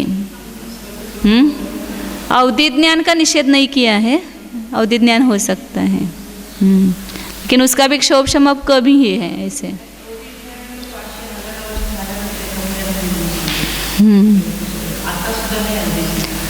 बहुत थोड़ा हो तो उसका कोई बता नहीं सकते ना, वो भी नहीं जान सकता है ऐसा। बहुत ज़्यादा तो है नहीं वो तो इतना अवधि ज्ञान। 440 नंबर गाता है और उसमें ये तुलना करते हैं, रुजुमती कैसा है, विपुलमती कैसा है। इंद्रिय जो गादी पेक्षितु जुमदी होदी निरवेक्ष्य विपुलमदी ओहिम वाहोदि नियमेन। इंद्रिय जोगादि पेक्षितु उजुमदी होदी। रुजुमति मन परिज्ञान, स्पर्शादि इंद्रिय, नो इंद्रिय और योग इत्यादि की अपेक्षा करके वह, यहाँ पर भी ये देखो, स्वपर संबंधिनः अपेक्षे उत्पद्यते, मतलब इसकी अपेक्षा करके ही रुजुमति उत्पन्न होता है। मतलब वहाँ रुजुमति के लिए इहामति ज्ञान पूर्वक वो होता है। तो मन की भी अपेक्षा है, मतलब दूसरे के सरल मन में जो विषय किया गया है, सरल वचन के द्वारा विषय किया गया है, सरल काय के द्वारा विषय किया गया तो ही जानेंगे ना, इसलिए उसको योग आदि की भी अपेक्षा है। जो कुटिल योग है उसके द्वारा विषय किया उसको नहीं जानते हैं, सरल योग के द्वारा विषय किया उसको ही जानते हैं।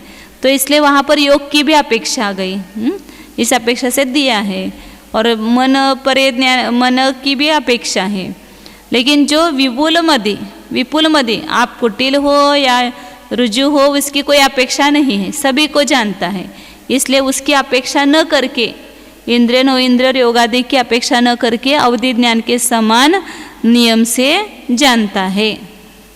विपुलमति के लिए अपेक्षा नहीं बताई और रुजुमति के लिए अपेक्षा बताई है।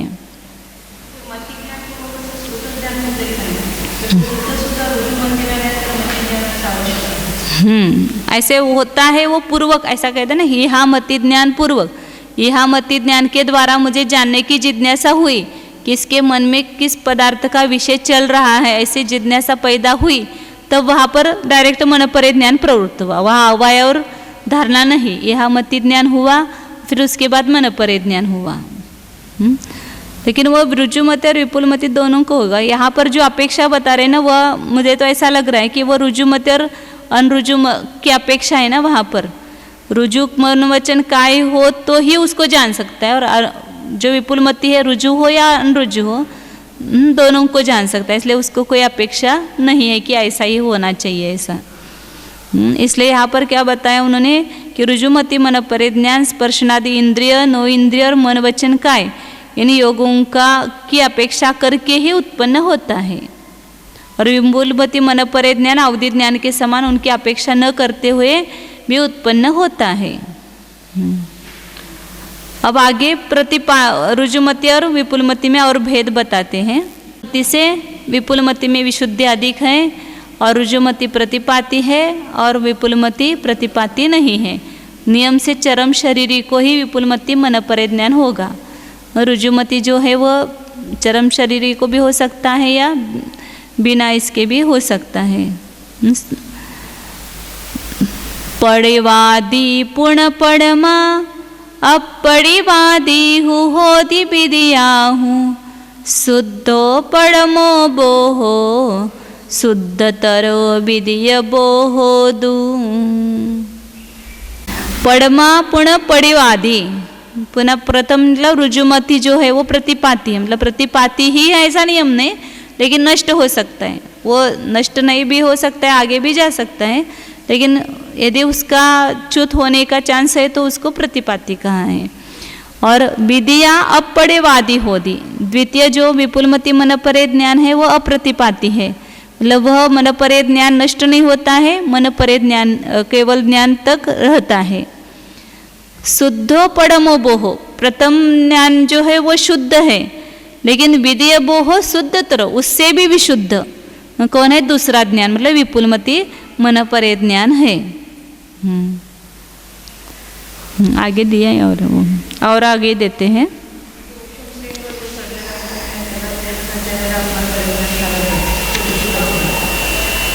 नहीं हाँ, लेकिन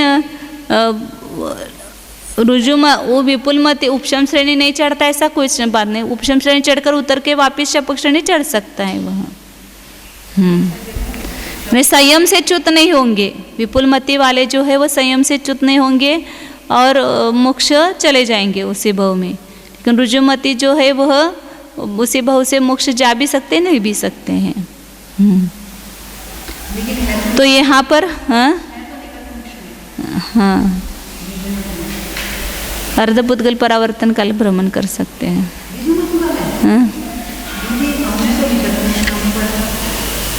मतलब अभी देखना पड़ेगा उसके लिए, मनपरे ज्ञान का अंतर बताया होगा ना, मनपरे ज्ञान का अंतर कितना है तो वहाँ पर देखना पड़ेगा।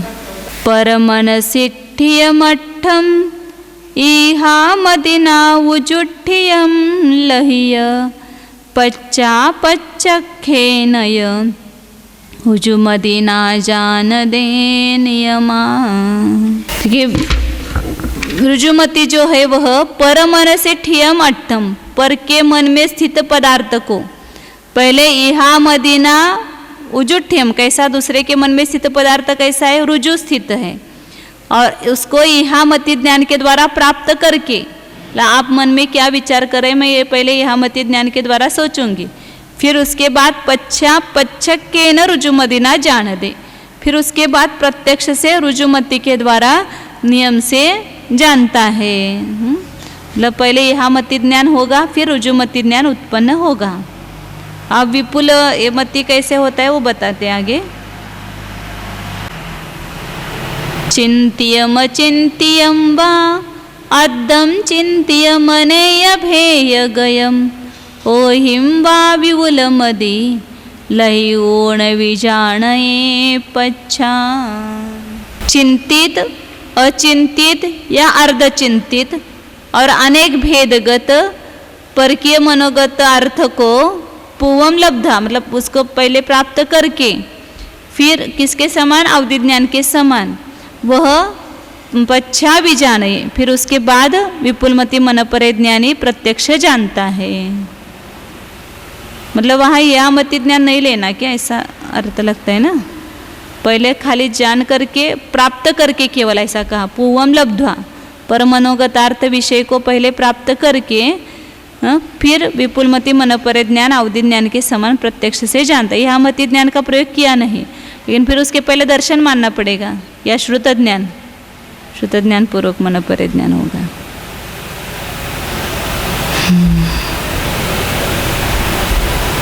अब आगे रुजुमति और विपुलमति मनपरे ज्ञान का विषय बता रहे हैं। वह केवल सरल मन वचन कायगतार्थ को विषय करेगा और विपुलमति रुजु और अनरुजु दोनों को विषय करता है।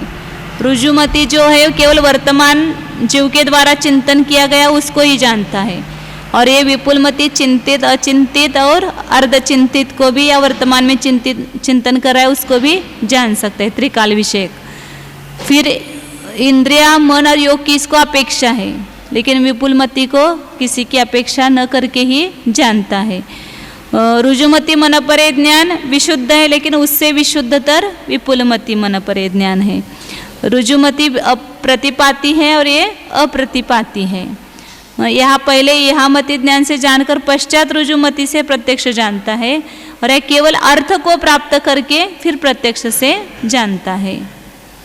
अर्थ को प्राप्त करके मतलब इस पदार्थ को जानना है, ऐसा पहले प्राप्त करके वहाँ डायरेक्ट प्रत्यक्ष से जानता है। और उसमें साम्यता भी बताई दोनों में, क्या क्या साम्यता है। तो त्रिकाल विषयक विचार वो पदार्थ दोनों, वे भी भूत भविष्य काल विषयक पदार्थ को जानते हैं। दोनों भी त्रिकाल विषयक पदार्थ को जानते हैं, दोनों भी रूपी पदार्थों को जानते हैं, दोनों भी प्रत्यक्ष जानते हैं, स्पष्ट जानते हैं। द्रव्य, मन, काल, भाव इनकी मर्यादा में ही दोनों भी जानते हैं। उनकी मर्यादा कम ज़्यादा होगी, वे रुजुमति जो है उसकी मर्यादा कम है और विपुलमति की मर्यादा ज़्यादा है, उसको अभी आगे बता रहे हैं। और दोनों भी मनपरे ज्ञान संयमी को ही होता है, प्रमत्त से लेकर के 12वें गुणस्थान प्रति संयमी को ही होगा। ये समानता है और विषमता दोनों बताई। अब इनके जो द्रव्य, क्षेत्र, काल, भाव इसकी मर्यादा में जानते हैं दोनों भी ज्ञान, तो उनका विषय बता रहे हैं कि द्रव्य क्षेत्र की अपेक्षा से कितना है, काल और भाव चारों की अपेक्षा से।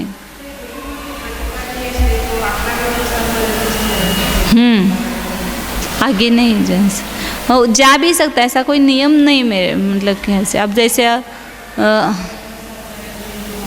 अब देशावधि ज्ञान है, अवधि ज्ञान नष्ट थोड़ी होता है वो, मतलब यदि चरम शरीरिक को देशावधि तक हुआ है तो वो भी रह सकता है ना आगे।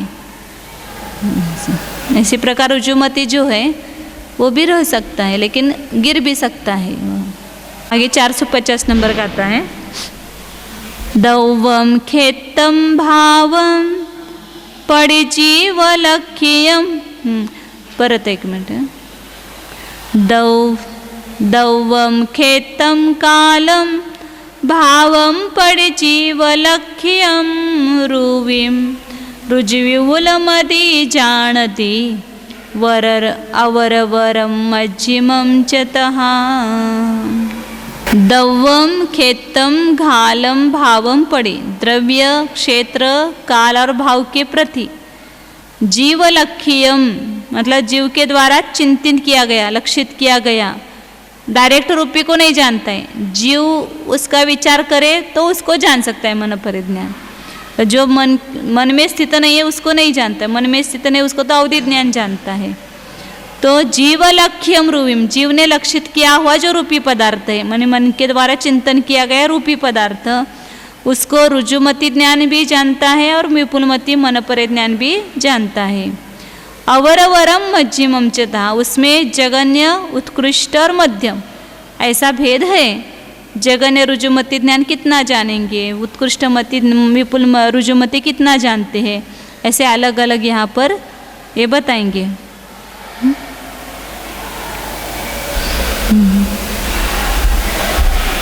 451 नंबर का आता है।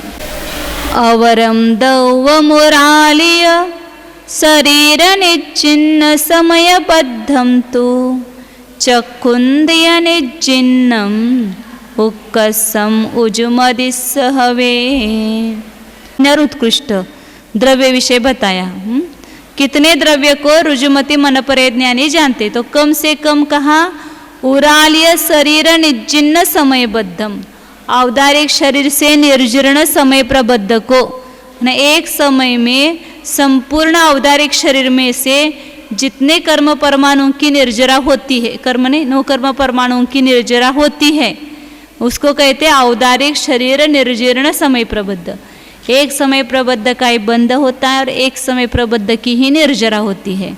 तो अनेक समय में ग्रहण किए हुए जो समय प्रबद्ध में से एक एक निषेध को ग्रहण करके उतना निर्जन होता है ना। जैसे हमने जन्म के पहले समय में भी एक समय प्रबद्ध ग्रहण किया, उसमें से एक निषेध, दूसरे समय प्रबद्ध ग्रहण किया उसमें से एक निषेध, तीसरे समय प्रबद्ध को ग्रहण किया उसमें से एक निषेध, इस प्रकार जितने अभी जन्म से लेकर के अभी तक हमने समय प्रबद्ध ग्रहण किए हैं, उन सब में से एक एक निषेक ऐसा मिल करके एक समय प्रबद्ध होगा और उतना एक साथ निर्जीर्ण होगा। मतलब हर समय हम पिछले जितने समय में ग्रहण किए समय प्रबद्ध में इसे छोड़ भी रहे हैं और नया एक समय प्रबद्ध ग्रहण कर रहे हैं।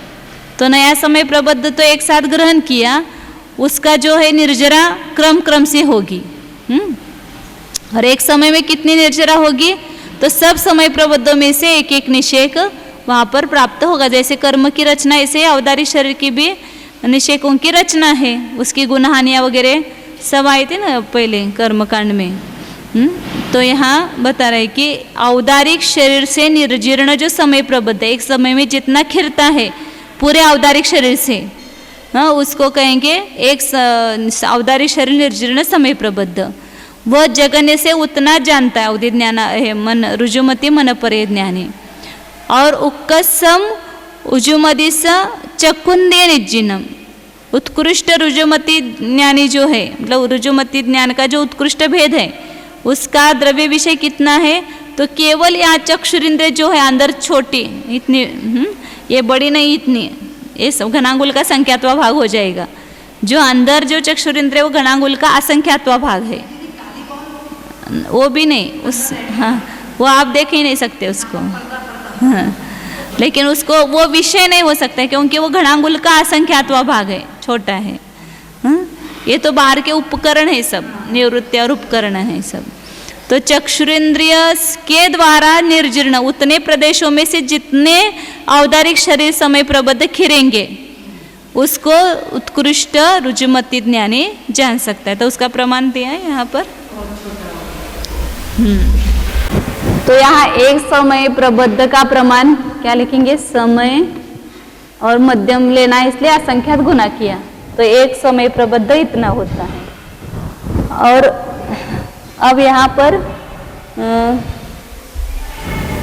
इसको विसर्जोपचय सहित, मतलब इतने समय प्रबद्ध की निर्जरा होगी तो उसके ऊपर एक एक परमाणु के ऊपर जीव राशि से अनंत गुणित क्या होते हैं, विसर्जोपचय, वो भी उसके साथ खिरेंगे ना, जिन निर्जीर्ण होंगे।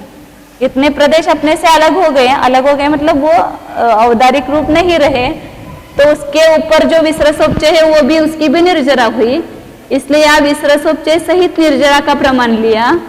तो इसको मतलब यहाँ त्रैराशिक करेंगे ना, तो एक परमाणु पर जीवराशि गुणित अनंत इतना विसर्जोपचय है, तो पूरे समय प्रबद्ध पर कितना होगा, तो यहाँ समय प्रबद्ध गुणित जीव राशि इतना ही विसर्जोपचय का प्रमाण आएगा। यहाँ पर प्रमाण राशि, इच्छा राशि, फल राशि और इच्छा राशि होगी। तो ये क्या होगा, विसर्जोपचय, और विसर्जोपचय सहित क्या करना, समय प्रबद्ध। तो इसमें समय प्रबद्ध जोड़ो, समय प्रबद्ध में विसर्जोपचय प्लस किया तो क्या होगा, समय प्रबद्ध कॉमन संख्या निकलेगी, और इसमें एक गुणकार में 16 जीव राशि गुणित अनंत, इसमें इसका एक गुणकार जुड़ जाएगा। कल अपन ने जो निकाला था जगन अवधि ज्ञान का विषय, वो मध्यम योग से अर्जित संचय बताया था पूरा, एक समय प्रबद्ध नहीं, कुछ कम 1.5 गुणा हानि गुणित समय प्रबद्ध प्रमाण औदारिक शरीर संचय। और इससे यहाँ पर रुजुमति का विषय जो हो गया उसका अनंतवा भाग, वहां बताया जाता है ना, अवधि ज्ञान के अनंतवे भाग को मन परे ज्ञान जानता है, तो जगने की अपेक्षा से वो बात है। यहाँ एक परमाणु इसका विषय नहीं बताया मन परे ज्ञान का, अवधि ज्ञान का एक परमाणु विषय है, तो वहां पर ये समझ में नहीं आता है कि उसका अनंतवा भाग मतलब क्या लेंगे। अवधि ज्ञान का उत्कृष्ट विषय क्या है, एक परमाणु, अब उसका भी अनंतवा भाग रुजु मन परे ज्ञानी जानते, ऐसा आता है ना वहां पर। तो वह अनंतवा भाग मतलब क्या लेना, वहां पर ये जो जगन्य की अपेक्षा से देखते हैं, तो जो जगन्य देशावधि ज्ञान जानता है उसके भी अनंतवे भाग को जगन्य मन परे ज्ञानी जानते हैं। ऐसा मतलब यहाँ समझ में आता है, और भी उसका अर्थ कुछ होगा तो अपने को स्पष्ट है वहां भी। अनंतवा भाग जगन मन परे ज्ञान का विषय है, क्योंकि वहां पूरा औदारिक शरीर संचय वो विषय बताया, और यह एक समय प्रबद्ध जो औदारिक शरीर का जो खिरता है उसको यहाँ पर विषय बनाया। तो यहाँ ये क्या हो गया, जगन्य रुजुमति का विषय हो गया, जगन्य रुजुमति। पूरे औदारिक शरीर में से खिरने वाला एक औदारिक शरीर समय प्रबद्ध विसर्जोपचय सहित लिया। अब उत्कृष्ट रुजुमति कितना जानता है, ऊपर ही लिखते हैं इसको।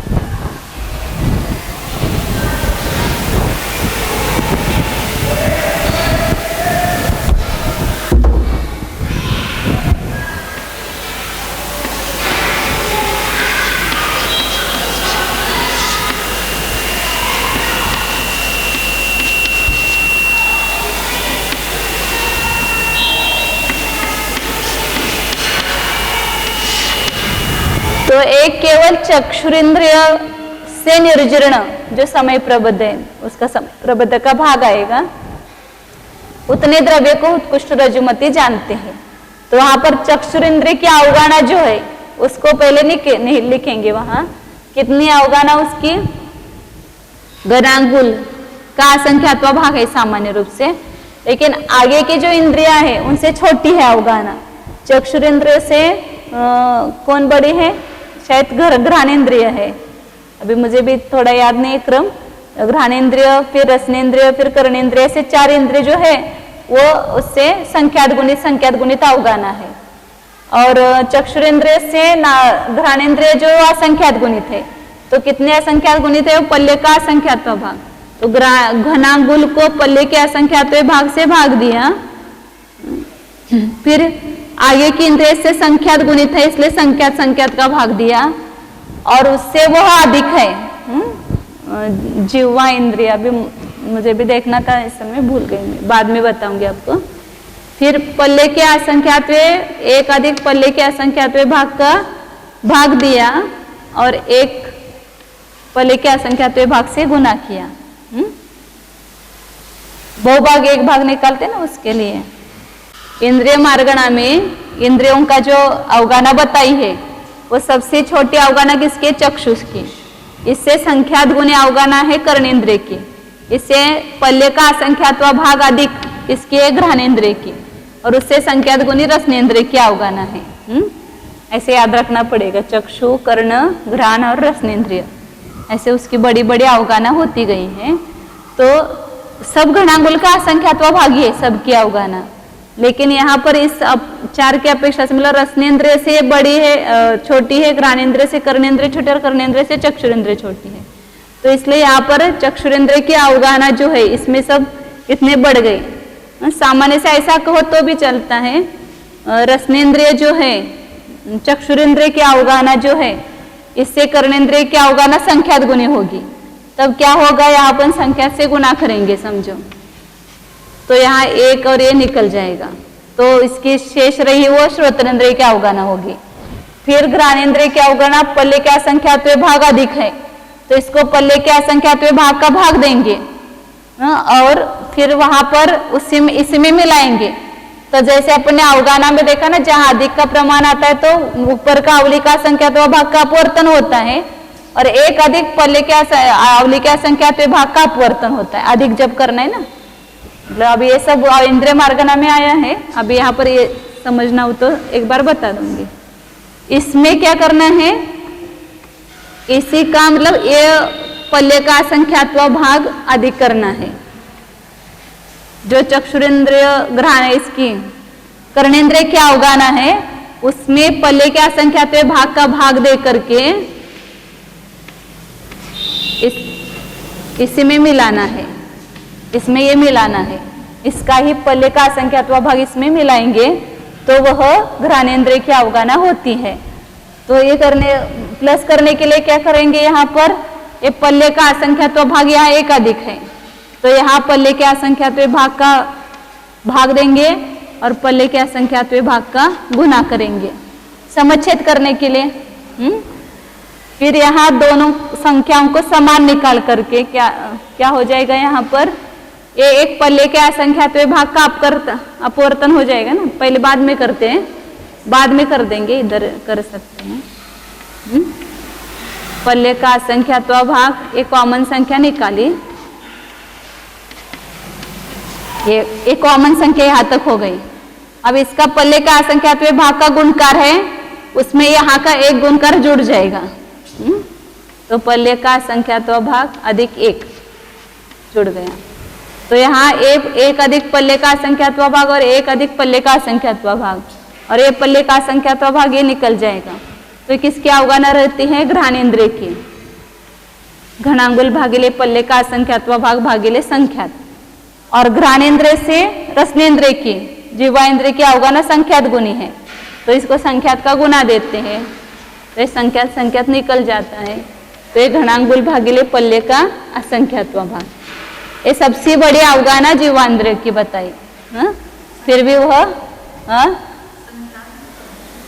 नहीं, ये आगे की सभी चारों इंद्रियों की अवगाहना घनांगुल का असंख्यातवा भाग है, लेकिन चक्षुरेंद्रिय की सबसे छोटी है, इसलिए इसमें क्या हो गया? अब इधर से करते जाओ, चक्षुरेंद्रिय, रसनेन्द्रिय से घ्राणेन्द्रिय की अवगाहना जो है क्या है? संख्या गुनी है। तो संख्यात गुनी करने के लिए क्या किया इसको?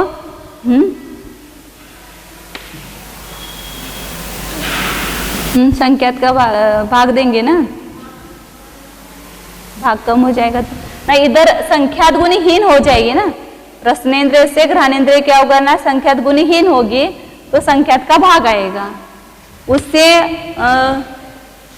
घ्राणेन्द्रिय से कर्णेन्द्रिय की अवगणना जो है वो क्या होगी? कुछ कम होगी। तो कुछ कम क्या होगी? तो उसमें एक अधिक पल्ले के असंख्यातवें भाग का भाग देंगे और पल्ले का असंख्यातवा भाग से गुना करेंगे, तो कुछ कम हो जाता है उसमें। तो इसलिए यहाँ पर पल्ले का असंख्यातवा भाग एक अधिक और पल्ले का असंख्यातवा भाग गुना आया, तो इससे कुछ वहां पर कम हो गया अवगाहना।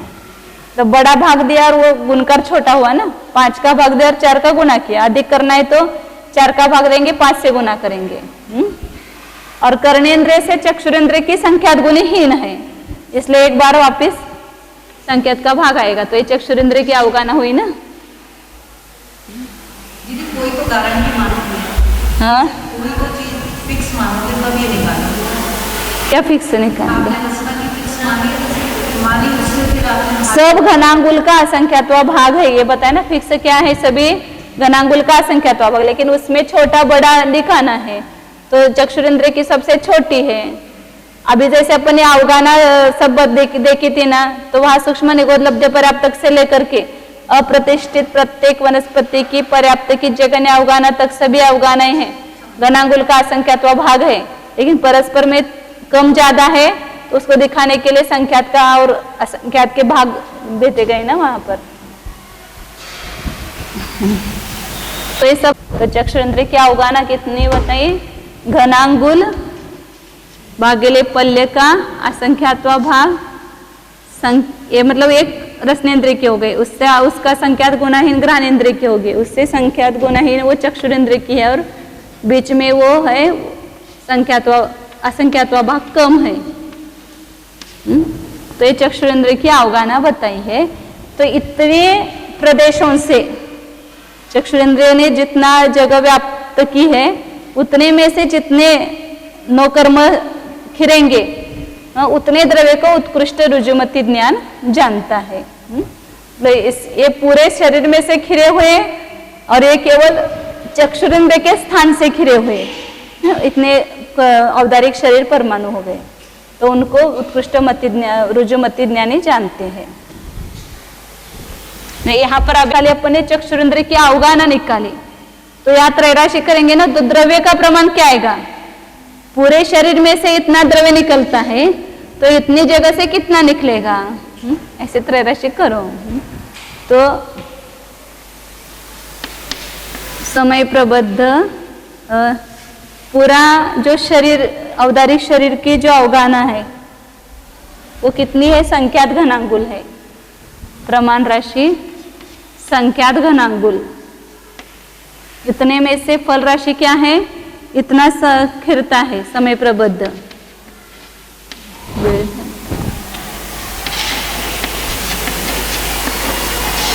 तो इच्छा राशि यहाँ पर इतनी जगह से कितना खिलेगा, इतनी जगह से इतना खिलता है, तो इतनी अवगाहना से कितना खिलेगा, ऐसा त्रैराशि करेंगे। यहाँ घनांगुल भागिले पल्ले का असंख्यात्व भाग, संख्यात एक अधिक पल्ले का असंख्यात्व भाग और गुना पल्ले का असंख्यात्व भाग। तो यहाँ पर क्या करेंगे, फल राशि और इच्छा राशि को गुना करेंगे, तो ऐसा ही रखेंगे और ये घनांगुल संख्यात या भाग में आ जाएगा। जैसे वो अंक संतुष्टि से लेंगे तो ये पूरे शरीर के कितने हैं, 1000 प्रदेश है। इन 1000 प्रदेशों में से 10,000 परमाणु खिरते हैं, तो यहाँ 10 प्रदेश है, तो उसमें से कितने खिरेंगे, तो 10,000 गुना 10 करेंगे और 1000 का भाग देंगे। सामान्य रूप से यहाँ पर बताते हैं ऐसा, पूरे में से इतना तो इसमें से कितना।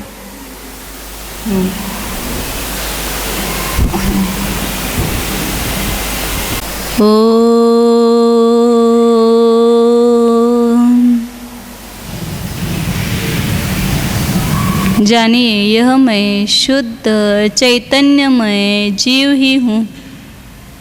देखिए अपने को, अपने स्वरूप को देखिए। मेरा वास्तविक स्वरूप क्या है इसका विचार कीजिए, भाववासन कीजिए। यो बाहर से देखने वाला स्वरूप मेरा नहीं है। ये शौपशमिक ज्ञान पर्याय मेरी नहीं है। प्रकट जो भी दिखाई दे रहा है वो मेरा नहीं है।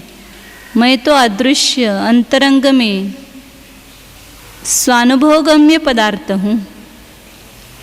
इंद्रिय ज्ञान के द्वारा ग्रहण करने वाला या इंद्रिय ज्ञान के द्वारा ग्राह्य नहीं हूँ। मैं इंद्रियों से ग्राह्य नहीं, इंद्रियों से ग्राहक नहीं।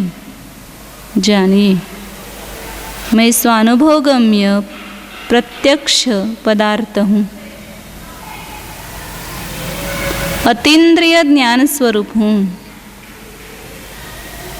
परनिरपेक्ष सहज ज्ञान स्वरूप हूँ। जानिए मैं द्रव्य मन से भी भिन्न, भाव मन से भी भिन्न, मन पर्य ज्ञान से भी अत्यंत भिन्न हूँ। जानिए नत्ति मम को भी मनो, मन मेरा कोई भी नहीं है। मैं तो एक उपयोग स्वरूप हूँ, स्वाभाविक ज्ञान स्वरूप हूँ, परम पारिणामिक ज्ञान स्वरूप हूँ। जानिए शौपशमिक ज्ञान में से अपनत्व छोड़िए। मैं इसको जानने वाला, ऐसी अपनी पहचान वो गलत है। मैं तो पूरा ज्ञानमय हूँ, संपूर्ण ज्ञानमय पदार्थ।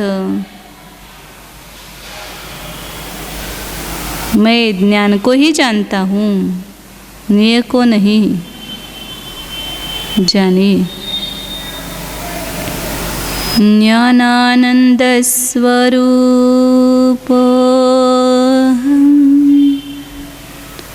अतीन्द्रिय ज्ञान स्वरूप स्वसंवेद्य स्वरूप एकोऽहं ध्रुवोऽहं शुद्धोऽहम् ओम।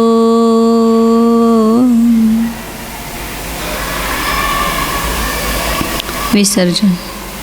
नमो अरिहन्ताणं, नमो सिद्धाणं, नमो आयर्याणं, नमो वज्रायाणं, नमो लोये सव्वसाहुनं।